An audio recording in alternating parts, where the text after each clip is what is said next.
the anti-gravity flying saucer technology that sent its inventor to prison. Few people in the world have not even bothered to talk about UFOs. Many have been searching the subject very intensively, while at the same time many conspiracy theories are being sparked in this regard.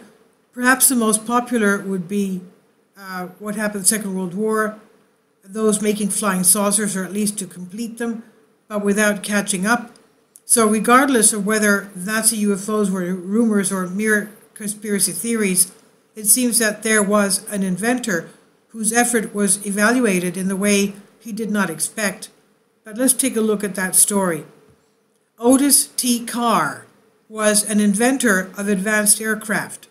However, it seems that he had designed the construction of anti-gravity flying devices in the 1950s programs. In the late 1950s, Otis T.C. Carr, OTC Enterprises Inc., the Baltimore-based company, published an article on April 3rd stating that the company was ready to build an aircraft capable of traveling outside of Earth's atmosphere. It was the announcement of a kind of spaceship that would move with anti-gravity technology. All it took was about $20 million, which today would be worth billions. Otis T. Carr would be responsible for its construction. Various events were organized in order to raise money. However, it seemed that there was no particular interest. Maybe it was because people did not believe that such a thing could happen.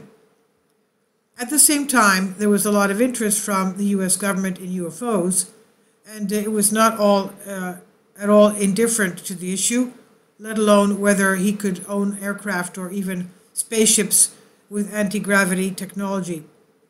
That's related to the U.S. government. Now, having a state with such flying vehicles, and in fact with the ability to fly out of Earth's atmosphere or make maneuvers that were technologically impossible at the time, when hyperspeed, for example, would give it a great advantage over any of its enemies, while at the same time it would unite the Allies with its supremacy. A sovereign state would do this. However, a person demonstrating the ability to invent an anti-gravity aircraft or anti-gravity spacecraft could perhaps prove to be a national hazard.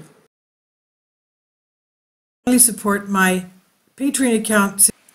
The daily posts are 5 videos daily, and they are totally different from what I have on my YouTube channel.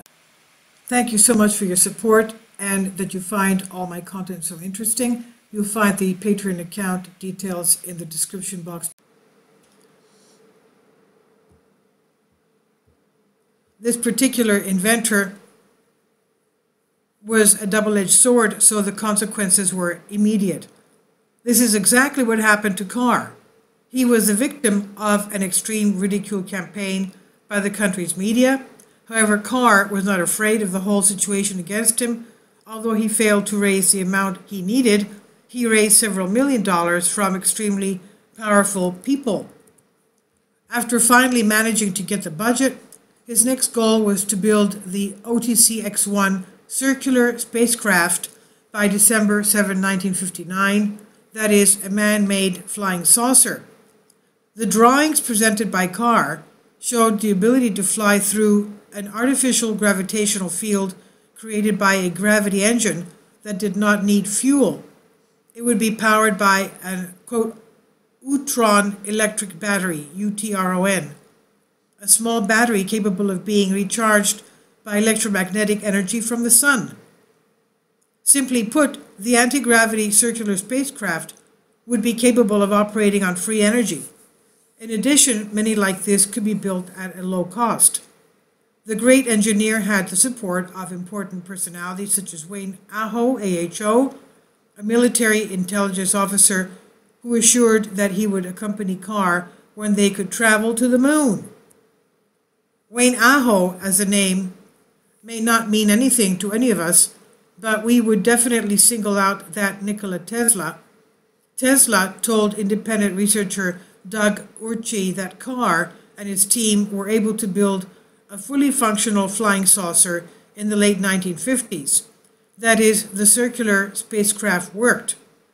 But what happened, and such an important invention did not find the way to success, and we don't see it officially, flying discs or aircraft with anti-gravity technology flying in the skies of Earth today. It may seem to Carr that everything went well, but everything changed in an instant. His lab closed suddenly and violently without much fuss, and federal agents confiscated all the equipment that existed and documented the end result. The result given as an explanation was that the invention would cause, quote-unquote, great damage to the country's monetary system. As in other cases, all of Carr's work was censored by the government and led to the imprisonment of Louis J. Lefkowitz, who was serving as Attorney General in New York, at which point he accused Carr of fraud for more than $50,000. The entire laboratory was looted, and what they could not transport to other facilities was destroyed. In addition, all those who worked with Carr were ordered to go to other parts of the country and cut off all contacts. However, it seems that Carr wrote a book in 1952 entitled Dimensions of Mystery. According to latter statements, this text was written in code to hide the design, the work, as well as the functionality of the anti-sync machine. In fact, a PRF is being released in 4 parts entitled OTC X1 Otis T. Carr Dimensions of Mystery Decoded, where an attempt was being made to decode this. And in the book, Men of Mystery, Nikola Tesla and Otis T. Carr, Weird Inventions of the Strongest Men Who Ever Lived, by Timothy Green Beckley and Tim R. Schwartz. You can find it and learn much more on that. Otis T. Carr, known to few today, seems to be another example of how one can fall victim to circumstances. It also makes us wonder if we accept as true that his invention worked properly and was not a scam. Some of the UFOs that actually appear in the heavens, are they not of extraterrestrial origin but earthly, with their father being Otis Carr? Could the various informants talking about secret space program with anti-gravity technology be right? Please leave your comments on this. Thank you for your support. I've translated this for you from a Greek document.